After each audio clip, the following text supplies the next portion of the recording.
Olá, sejam muito bem-vindos a mais um episódio do Sherry Talks. Hoje estamos com um convidado especial, Luís Filipe Gutmann. Ele também é sócio da OW Ventures, uma empresa que é gestora de fundos de capital de risco sediada aqui em Lisboa.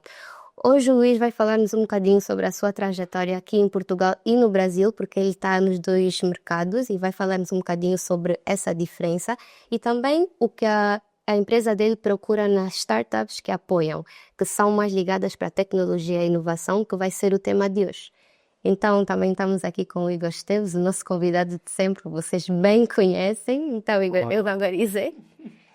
Olá a todos, mais uma vez. Eu começaria aqui até já agradecendo ao Luiz pela disponibilidade, né? Que por estar aqui conosco, é um parceiro que nós já temos aqui há algum tempo e que vamos começar a efetivar aqui algumas ações em concreto. Luiz, muito obrigado pela presença e vamos aqui hoje puxar um pouco por esses mercados, Brasil, Portugal e outros mercados, Europa, CPLP, dentro da área da tecnologia, dentro de fundos de investimento. E mais uma vez, muito obrigado pela sua presença. Então, eu ia pedir ao Luís que apresentasse, falasse um bocadinho sobre si e agradeço imenso por estar aqui conosco e também poder falar alguma coisa aos nossos ouvintes. Bom, obrigado pelo convite. Eu gosto sempre de falar de tecnologia e inovação, que é a minha carreira, mas aplicar na área das startups é algo que hoje eu acho muito relevante assim, para a economia de uma forma geral, para Portugal e para as novas gerações, né? Muito do que a gente tem feito tem a ver com isso, tem a ver com criar essa literacia das pessoas em investir em tecnologia e investir no capital de risco, que é a própria palavra assusta um pouco as pessoas que não estão familiarizadas, né? Nosso objetivo é fazer com que as pessoas percebam o que é o capital de risco e tomem coragem para dar um primeiro passo e entrar nesse universo que a gente acredita que tem uma importância fundamental pro mundo, né?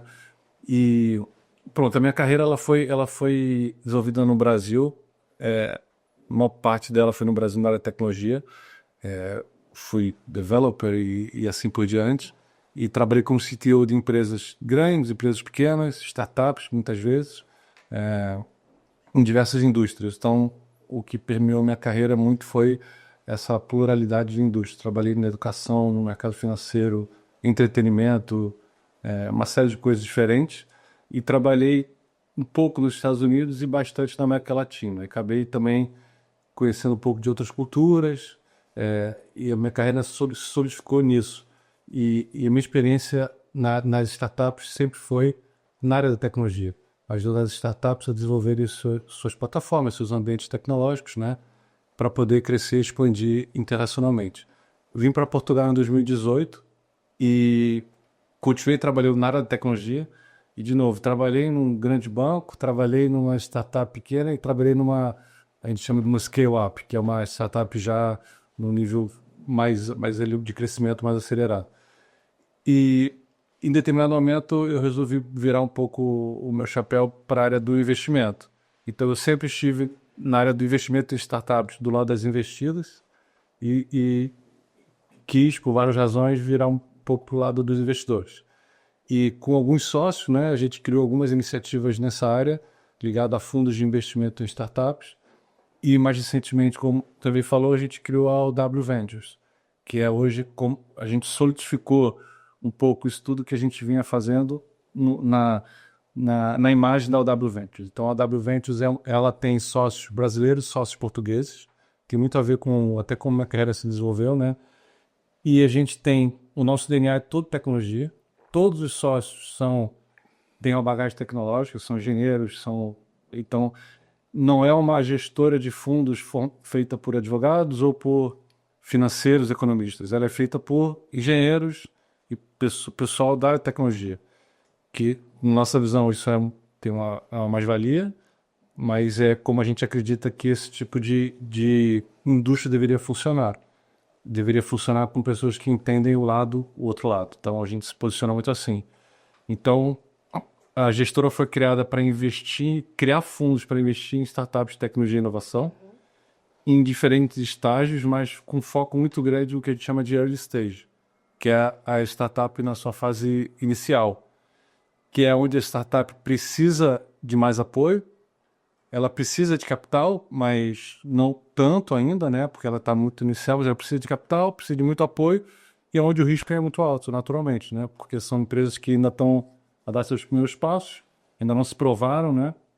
O investidor nessa fase, ele quer ajudar a empresa a testar a sua tese. Então, ele acredita, por várias razões, ele seleciona e aprova aquele determinado investimento, mas ele aprova muito o empreendedor. Nessa fase, o nosso grande objetivo é entender o potencial do empreendedor e ajudar ele a testar uma tese que ele tem de uma tecnologia que vai resolver um problema do mundo. Isso é simplificando muito o que a gente faz. Isso se materializa nos nossos fundos. Então, a gente tem fundos diferentes, como eu falei, muito focado em early stage, mas a gente tem fundo, por exemplo, ligado só ao tema da sustentabilidade, são só empresas voltadas para a sustentabilidade.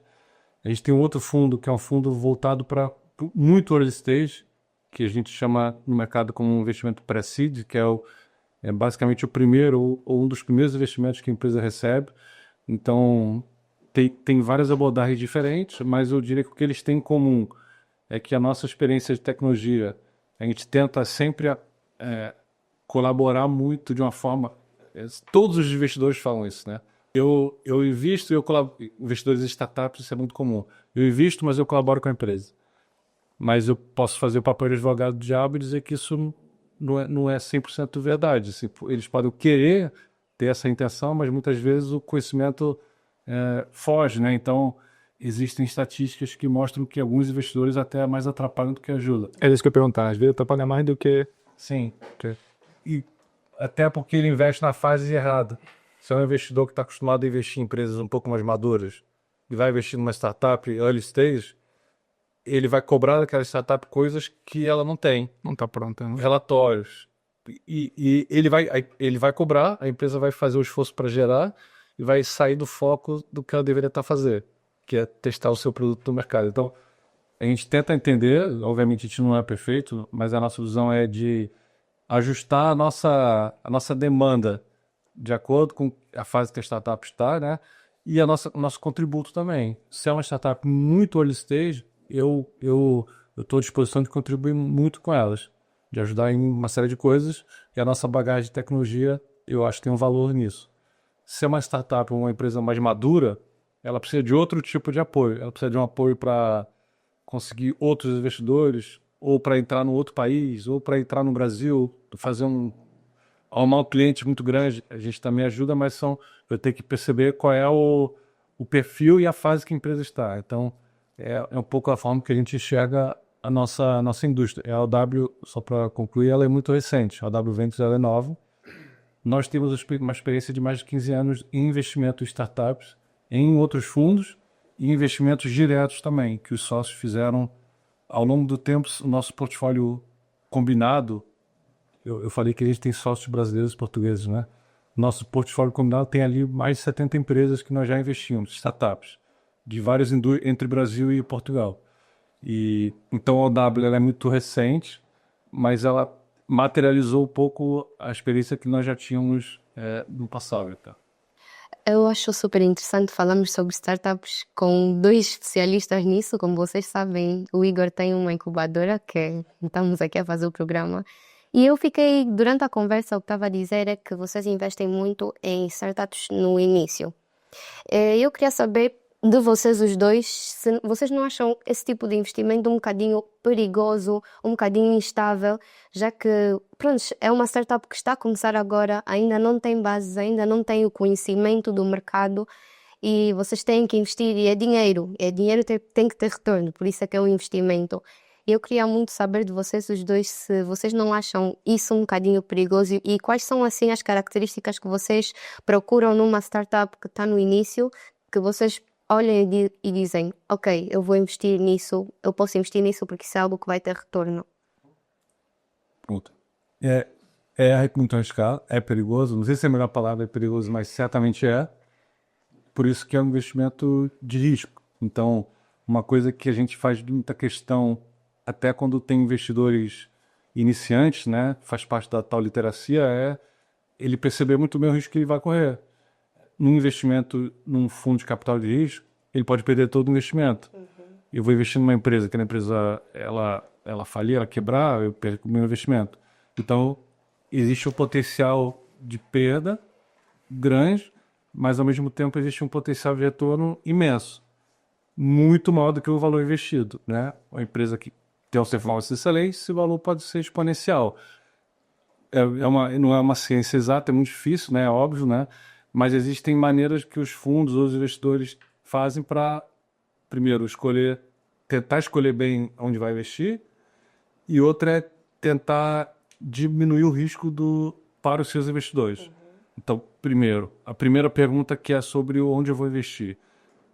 Não é uma decisão única de uma pessoa, é uma decisão de um comitê, normalmente. Então, tem um comitê consultivo, um comitê de investimento, que analisa empresas, ouve o pitch, faz uma série de coisas e toma uma decisão coletiva, que tenta diminuir um pouco o risco e ter uma percepção um pouco mais plural. E o ideal é que esse comitê seja diverso, tanto em termos de diversidade mesmo, ao pé da gênero, raça, etc., mas também de experiências e background. Ou seja, não adianta ter 5 advogados num comitê de investimento. Isso para mim, não vai diminuir tanto o risco como deveria. Mas quais são os critérios que o investidor early stage, né, ele vai olhar na nossa opinião?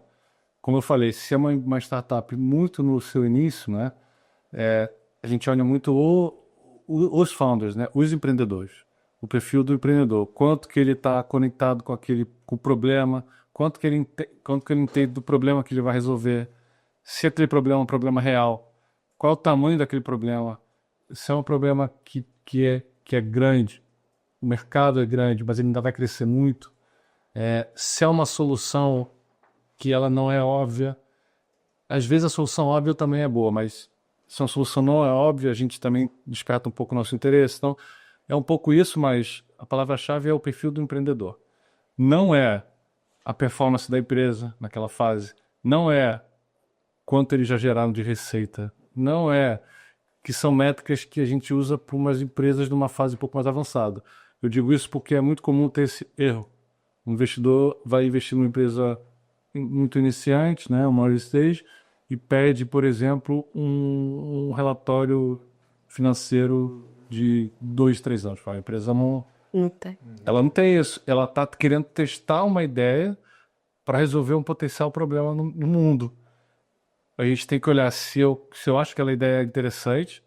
Tem uma coisa que outro dia eu até escrevi sobre isso, que para mim pesa muito, que é o feeling. Pesa muito.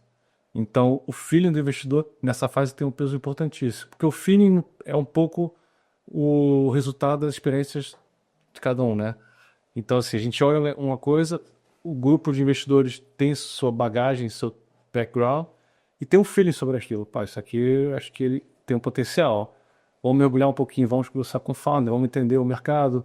Então, é um pouco isso, tentar diluir aí essa análise, olhando muito essas variáveis que eu falei. E do lado do meu investidor, ou seja, eu estou falando como investidor de um fundo, né? Mas eu tenho os meus investidores que colocaram dinheiro no nosso fundo para que eu invista em nome deles e gere retorno financeiro para eles. Eu não quero que eles percam o dinheiro que eles colocaram, eu quero que eles tenham uma performance positiva e ganhem dinheiro, tenham projetos bem selecionados. Esse é o nosso grande objetivo como gestor de fundos. E aí eu tenho estratégia a gente chama de de-risk, que é tentar diminuir o risco do meu fundo. Primeiro, diversificar o meu portfólio, ou seja, investir em algumas empresas, não poucas, né?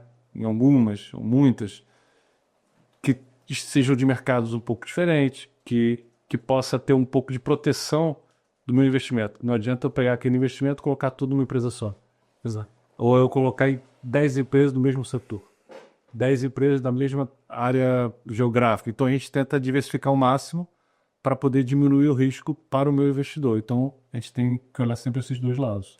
Pô, eu acho que esse ponto e essa questão que colocaste, eu acho que a primeira leitura que você faz é arriscado, onde é que eu vou colocar, mas concordo 100% com o que o Luiz está a colocar e acho que nessa mensagem, ou seja, quem pensa em começar a ser investidor ou quem pensa em investir é pensar que se arriscar não é se aventurar, né? Então, eu acho que se aventurar é ir por conta própria e tentar fazer as métricas que ele próprio criou ali. Obviamente, esse risco vai exponenciar ou potencialmente irá ser alto. Agora, quando existe uma empresa, uma gestora que tem toda essa experiência, que passa toda uma estrutura ou uma métrica para poder se investir, o risco não deixa de existir, mas é um risco calculado, são métricas que passam mais confiança, então eu não vejo isso como um jogo da sorte, vejo isso como um processo. Então, existe risco, sim, mas dentro do ambiente que se foi estudado, que se foi apresentando, né? E tem assim, camadas de proteção para o investidor. Então, o que o Igor falou tem muito a ver com a gestão profissional da coisa. Uma coisa é a pessoa individualmente, como um investidor anjo, né, colocar dinheiro numa empresa. Ele pode fazer, ele pode correr muito bem, mas ele não tem uma gestão profissional apoiando ele nesse processo, até para ajudar a diversificar. Então, um fundo tem uma equipe de gestão profissional que envolve financeiros, advogados, equipe de compliance. E isso é importante, cada investidor entender o fundo que ele vai selecionar, qual é a equipe que está por trás, claro, né? Existe um outro layer muito importante que é a regulação, que é a CMVM, que é a reguladora. Falando de Porto, no Brasil tem a CVM, que faz o mesmo papel, mas a CMVM, que é a comissão que regula o tipo de investimento, no nosso caso, dos fundos de capital de risco, e ela faz o papel fundamental que o objetivo da CMVM ela é principalmente proteger o investidor. Então, ela regula as gestoras de fundo, né? Quem gere dinheiro dos outros para garantir que eu não vou fazer nada errado e que eu vou fazer, que eu vou estar alinhado com o regulamento e que eu vou estar tomando toda a minha decisão, ela tem que ser em prol do meu investidor. Então, vou selecionar uma empresa, eu tenho que selecionar uma empresa com qual critério? Independente da minha análise, tem que ser uma empresa que na nossa conclusão vai dar retorno maior para o meu investidor. Não pode ser uma empresa que tenha nenhum outro fator de interesse no final que não seja gerar retorno financeiro para o investidor. A CVM faz bem esse trabalho e para o investidor, estou falando até muito investidores estrangeiros que vêm de outros países, que têm regulações diferentes, isso é uma vantagem que Portugal tem para eles. É uma vantagem dele ter um pouco mais de segurança, sendo ter um regulador autorizando primeiro as gestoras a fazer isso e controlando frequentemente o trabalho regulando, né, frequentemente o trabalho desses participantes do mercado. Pronto, falamos de tecnologia e sempre acho que as pessoas assustam-se um bocadinho quando fala-se de tecnologia e inovação e ficam a pensar muito pelo lado da sustentabilidade, porque pronto, infelizmente associam um bocadinho a tecnologia e a inovação com desperdício, com gasto, com metais e coisas que não são sustentáveis. Mas acredito que vocês consigam conciliar muito bem isso e que tenham muitas startups que estejam ligadas não só à tecnologia e à inovação, mas também estejam ligadas para o lado da sustentabilidade. Eu queria saber se tem alguma métrica que vocês procuram nessas empresas que têm foco na sustentabilidade. Vocês tentam ver desde o início ou tentam avaliar nesse tipo de startups? Então, acho que o primeiro ponto que você falou, né, é importante, que realmente tecnologia, assim, olhando de uma forma bem pragmática, ela consome muito. Ela consome muita energia, né? A gente vê agora entrando em discussão mais usinas nucleares para poder suportar AI, isso vai acontecer. Mas, ao mesmo tempo, existem empreendedores que estão trabalhando em soluções para combater isso ou para diminuir o impacto desse negativo, né, da evolução tecnológica. A gente, né, os sócios aqui da OW, nós já tivemos vários projetos ligados à sustentabilidade no passado. Nessas 70 empresas que eu falei, várias delas foram ligadas à sustentabilidade de diferentes indústrias. Então, desde uma aldeia no centro de Portugal que foi investida e foi regenerada, por exemplo, a natureza lá foi regenerada e é um projeto de ecoturismo. Empresas de produção de proteína baseada em insetos, por exemplo, para resolver problemas de insegurança alimentar. Produção sintética de alimentos, existe também, hoje produz polvo no laboratório, coisas assim. Mas também projetos de energia solar, carregamento de carro elétrico otimizado e uma série de outras coisas que a gente fazia não de uma forma totalmente focada, mas dentro do que a gente investia, naturalmente tinham projetos ligados a isso. E no ano passado a gente teve uma conversa interna, acabou que a gente percebeu, olha, o mundo está passando por um momento estranho, né? E o tema da sustentabilidade está sendo atacado de tudo que é lado. Começando pelos Estados Unidos, mas não de forma generalizada, mas existe um denial. As pessoas negam efeitos climáticos ou, de acordo com algum problema que o mundo enfrenta, por exemplo, a guerra na Ucrânia, agora deixa os efeitos climáticos de lado, vamos resolver o problema da produção alimentar e depois a gente volta a ver isso. Então, não é muito ligado às pessoas, não tem uns princípios e valores muito rígidos nesse sentido. Então, a gente percebeu que valia a pena criar um produto mais dedicado a isso. E a gente criou um fundo, que é um fundo chamado Terralis Fund, que é um fundo voltado só para startups que desenvolvem soluções para a sustentabilidade do planeta. Quando a gente fala de fundo, esse é o fundo de impacto, que é também um termo muito usado. Quando a gente fala de um fundo de impacto, ele pode ser voltado para sustentabilidade, que tem a ver com o meio ambiente, né? Pode ter a ver com a parte social, ou seja, educação, idosos, coisas assim, alimentação, igualdade de gênero, uma série de coisas. E pode ser também ligado à governança, que é coisas que melhoram a governança das empresas e claro, que dá mais segurança, vamos dizer, econômica e ética nesse tipo de setor. Então, a gente focou muito em sustentabilidade ambiental. E aí o fundo ele tem uma série de métricas para avaliar o projeto que vai ser investido, mas a gente decidiu fazer uma coisa também um pouco diferente. A gente criou uma espécie de um programa dentro do fundo, onde as empresas investidas elas vão fazer parte desse programa. E o nosso programa vai ajudar essas empresas a desenvolverem as suas métricas e a reportarem suas métricas de acordo com critérios internacionais. Então, é aquilo que eu falei do exemplo do investidor que cobra relatórios robustos de empresas no início. Não adianta eu querer investir numa empresa que está desenvolvendo uma solução de sustentabilidade, mas ainda é early stage. Fala, eu quero que você me dê 15 relatórios aqui de impacto. Eu sei que eu faço impacto positivo, mas eu não tenho esses relatórios ainda. Obviamente, para fazer um investimento, a gente tem que tentar mensurar isso de uma forma quantitativa, né? Para poder avaliar se realmente aquilo ali tem impacto positivo, mas a gente se propõe a ajudar as empresas a organizarem isso também. Depois do nosso investimento, a gente quer que a empresa tenha uma estrutura de reporting muito robusta e completa ligada ao impacto. Porque tem uma coisa muito relevante que a gente defende, que os fundos de impacto falam muito nessa linha, que é o investidor de impacto. O investidor que vai colocar dinheiro no nosso fundo de sustentabilidade, né?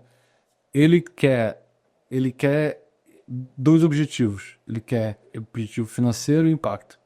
Ele quer ganhar dinheiro com o seu investimento, obviamente, né? Mas ele também quer ter certeza que ele está gerando impacto. Então, eu como gestor de fundo, eu tenho uma obrigação, nesse nosso caso, de disponibilizar relatórios financeiros e relatórios de impacto. Esse investimento que você fez está reduzindo tanto de CO2 por esse motivo, de XPTO, então, e o peso é igual. E a maior parte das vezes, para ele, o peso do impacto ambiental é tão grande quanto o financeiro.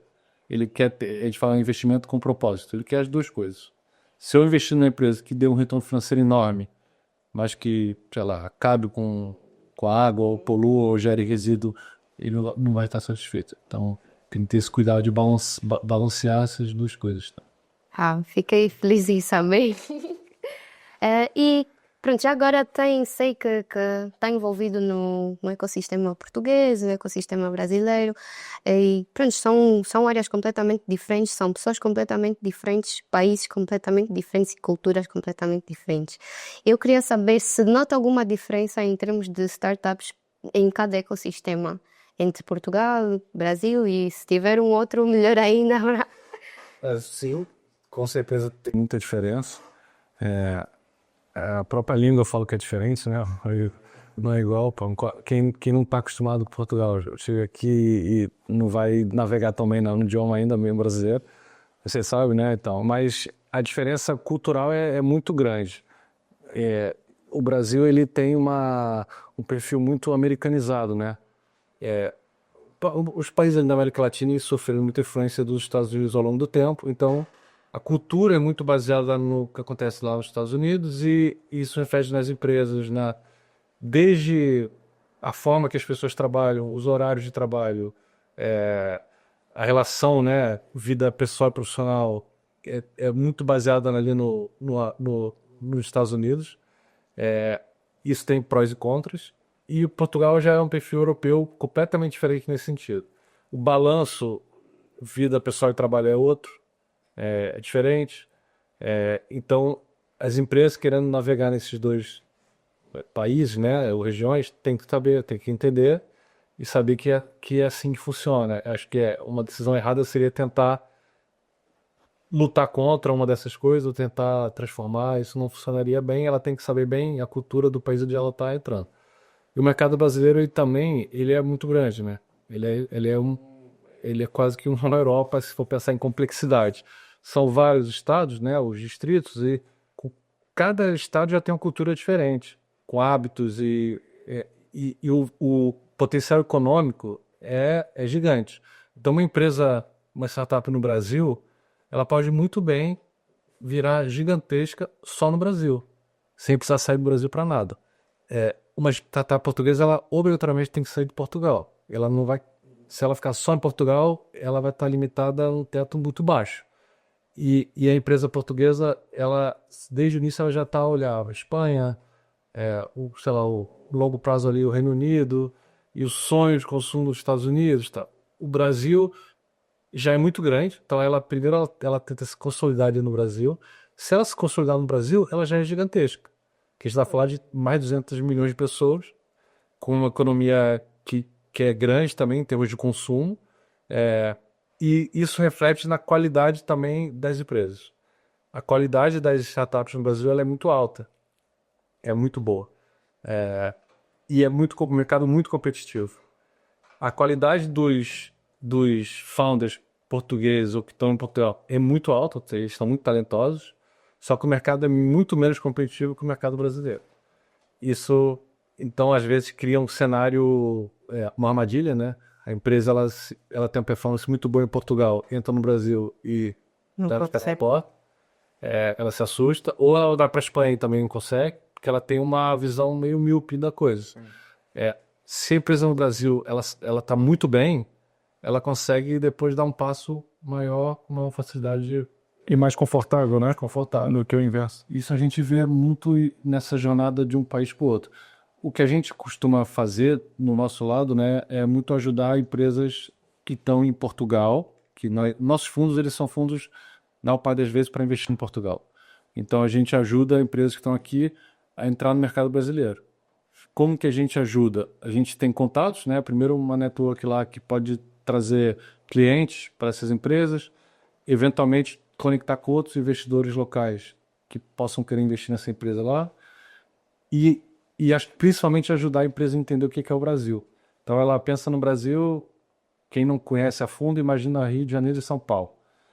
E se você entrar por esses dois lugares vai ser uma loucura, porque são mercados muito complicados e saturados. É muito mais fácil entrar como empresa, começar a operar numa outra cidade. E tem cidades menores que têm 15 milhões de habitantes. Então, assim, ele pode escolher melhor outras regiões para testar o seu produto. A gente ajuda a fazer, é quase que uma mentoria sobre o Brasil. E aí pode correr bem, pode correr mal, mas a gente tenta, de novo, reduzir o risco dessa aventura aí de entrar lá no mercado. Depois que ele entra no Brasil, ele pode dar um passo de querer ir para a América Latina, que é para os Estados Unidos, mas acho que o Brasil é um mercado grande que vale muito a pena se explorar com devido cuidado e atenção. Luiz, fazer uma pergunta agora, tendo segmento, desculpa te cortar. Sim, nós até já discutimos aqui em outros episódios essa diferença dinâmica de mercado, Brasil, Portugal e até com outros mercados mais específicos. Isso na questão de dinâmica do mercado. Agora, a pensar que hoje aqui esse tema também na visão do investidor e na experiência que tem, vê muita diferença no perfil do investidor brasileiro com o perfil do investidor em Portugal, aquilo que ele tem de milestones e pontos que ele vai buscar KPIs. Então, no Brasil tem muitos investidores privados, tem muitos fundos, tem com tamanhos enormes, né? Fundos que muitas vezes têm braços nos Estados Unidos, então o capital privado lá é muito grande.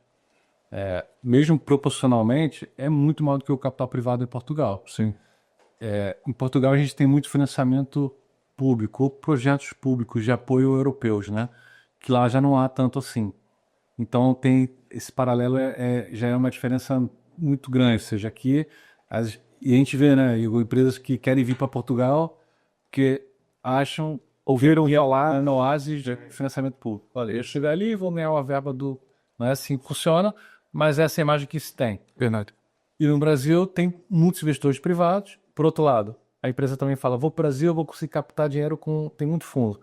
Mas como o mercado é muito saturado e tem muita qualidade, é difícil você conseguir A triagem. provar e se conseguir, tem muito capital. Então, essa é uma diferença. E o investidor, o mercado de venture capital no Brasil, como eu falei, está muito aliado aos Estados Unidos. Então, é muito profissional nesse sentido. O perfil de risco já tem um perfil de risco, um apetite ao risco maior. A gente vê lá investidores early stage muito mais agressivos, assim, muito mais conectados com esse mercado do que em Portugal. O mercado de venture capital aqui, que é o capital de risco, ainda não é maduro ainda. Está em maturação, na minha opinião. Ele tem poucas décadas aí e tem esses financiamentos públicos que ajudam muito as empresas, mas podem causar eventualmente problemas para o mercado de startups, dependendo do tipo de financiamento. Existe financiamento que, por ser muito fácil ou tem muito acesso, eventualmente pode inflar um pouco a valorização daquela empresa, daquela startup. Ela tem um valuation alto e ela recebeu uma série de benefícios de investimentos daqui da Europa que fizeram aquele valuation ficar alto, mas ela não vai conseguir também ficar toda a sua vida com base em investimentos europeus. Na hora que ela quiser captar um investimento privado de outro lugar, ela está com valuation que não é real. Isso é um problema que a gente vê e preocupa um pouco. Tem uma bolha disso, de empresas que têm muitos investimentos ou captaram muito, ou fundo perdido ou com outros mecanismos, sem mencionar quais são, mas que criam uma valuation ali que não é tão real. E pode parecer interessante no início, o founder, o empreendedor, ele fica com o olho grande, fala, então eu vou conseguir captar dinheiro para minha empresa agora. Captar muito. Mas ele não tem que captar muito agora. Ele tem que captar ao longo da vida da empresa até chegar onde ele quer. E se ele captar muito agora e tiver uma valorização enorme, que é a coisa do ego, né? A minha empresa vale 100 milhões de euros. O próximo investidor que colocar dinheiro, ele tem que acreditar que ela vale 100 milhões. Se ele acreditar que ela vale 20, não vai ter investimento mais, a empresa quebra. Que a empresa precisa, uma startup, né? Ela vai precisar captar algumas ondas. Não é o captar uma vez. Então ela tem que tomar um pouco cuidado nessa estratégia. E esses investimentos públicos criam essa distorção. Isso, estou falando, porque eu vejo, acontece muito. O maior problema que a gente tem de empresas que estão aqui, que a gente quer ajudar a entrar no mercado brasileiro, está exatamente nesse ponto. A gente consegue conectar com clientes, com parceiros, etc. Mas o investidor lá brasileiro olha aquela empresa, ele fala, olha, essa empresa ela é boa, mas no Brasil tem muitas também tão boas quanto tão melhores. Já é um problema. Ela tem que ser muito fora da curva para chamar atenção. E aí quando ela chama atenção, ele fala, mas ela vale isso tudo? Aqui não converte para reais, né? Isso aí não vale aqui esse valor. Então eu não consigo. Só consigo investir se ela valer menos. E aí, se ela vale menos, o investidor perde dinheiro. Quem colocou o dinheiro na valorização anterior vai perder, então é um grande problema. Isso é interessante. Não, isso é bem interessante ver essa dinâmica. Eu acho que você trouxe aqui uma discussão que é exatamente, ou seja, no fundo o capital de risco, vamos assim dizer, comparado ao Brasil e Portugal, Portugal tem um capital de menos risco, Sim. né, pela política local, pelos fundos europeus, pela forma de captação. E cultura das pessoas, porque quem faz o fundo são as pessoas. Sim, Eu gosto sempre de personalizar a coisa, né? Quem gera o fundo são pessoas que estão ali atrás exato. e têm a sua visão. E se são pessoas que não vêm de um histórico de capital de risco, que vem de capital de menos risco, vem da banca, ela talvez tenha um controle maior e um medo maior nas decisões de alto risco. E aí tira capital do investimento de risco.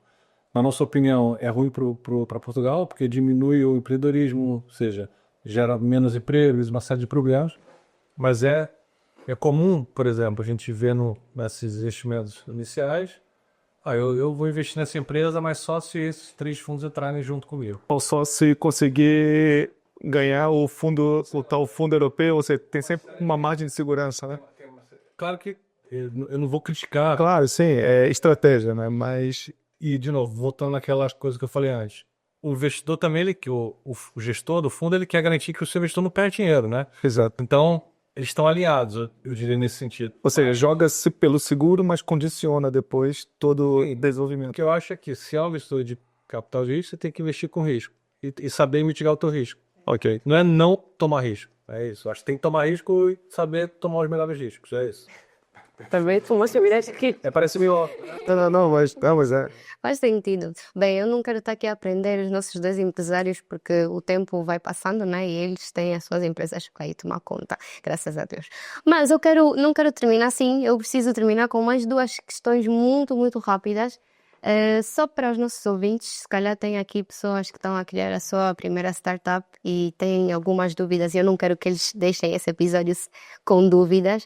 Então, as minhas 2 últimas perguntas, vou começar pela primeira, é uma startup que está a tentar o investimento com vocês ou com um outro investidor qualquer, quais são as características? Não, as características não. Quais são os erros que essas pequenas startups cometem quando estão a tentar captar investimentos?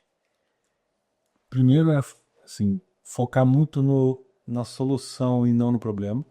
Então, é comum um empreendedor muito inicial, ele entender um problema, ele pensa já numa app para resolver aquele problema, ou num serviço, e ele se apaixona por essa solução. Ele se apaixona de uma maneira que ele não aceita críticas, ele não, é o bebê dele, aquela solução. E a única certeza que eu tenho como investidor é que a solução não vai ser aquela, que vai ser outra. Isso tem grandíssima chance de ser uma outra solução. Então, o que a gente quer é um empreendedor que se apaixone pelo problema, não pela solução. Ele tem que amar aquele problema, ele tentar uma solução, a gente vai ajudar a financiar, a testar. Se não funcionar, vai ter outra. Isso a gente chama muito de pivotar também, que é o termo que olha, a empresa vai pivotar e mudar um pouco de direção. Pá. Eu estou fazendo isso aqui, não dá certo. Eu vou tentar fazer disso de outra maneira, A gente quer um empreendedor que tenha essa atitude. Então, focar muito na solução é um grande erro. E saber bem a etapa que ele está. Se ele é um investidor early stage, lá naquela fase muito inicial, o grande objetivo da nossa visão é que ele teste uma solução para um problema que existe. Eu não quero ainda que ele tenha muitas vendas, que ele tenha muitos clientes, que é tração. Isso vai acontecer depois. Então, ele tem que perceber a fase que ele está e dedicar todos os esforços para aquela fase. E dedicação, né? Assim, tá dedicado a tudo que envolve o problema que ele está querendo tratar. Isso é fundamental. Queres dizer alguma coisa que eu já te ouvi também a falar sobre isso? Acho que tu concordas muito bem com isso, porque tu já chegaste a dizer também que muitas startups estão mais focadas na resolução do que no problema em si. E achei isso bem... Eu acho que isso bate muito com o que nós aqui também temos, ou seja, somos uma incubadora, temos um programa de mentoria, de incubação, e essa integração com o empreendedor, ela funciona muito bem quando ele também está aberto a encontrar novas soluções. Porque, de fato, ou seja, uma das questões que nós nos identificamos e convidamos para estar conosco é porque ele trouxe um problema que, de fato, existe no mercado e nós pensamos, aqui temos uma oportunidade. Se há um problema, há uma oportunidade.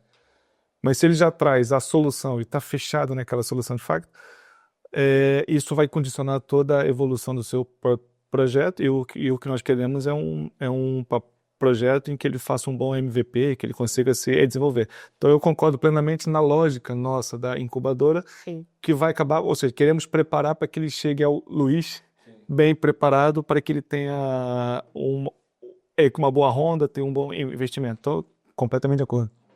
Pronto, então pessoal, eu vou fazer ainda a última pergunta, mas é só para vocês perceberem que vocês já sabem, primeiro passam por aqui, pela Sherry, e depois vão logo para a ODW.